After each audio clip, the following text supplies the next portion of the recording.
Have you ever wondered, why do we sneeze? And why do we sometimes sneeze 2 to 3 times in a row? When dust, pollen, or tiny particles enter our nose, our body immediately goes on alert. Inside the nose, special nerves send signals to the brain. The brain quickly gives a command, get it out.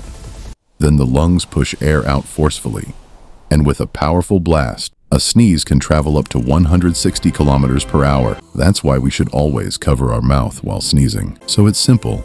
A sneeze is your body's natural cleaning system. Next time you sneeze, remember, your body is protecting you. Follow for more amazing science facts.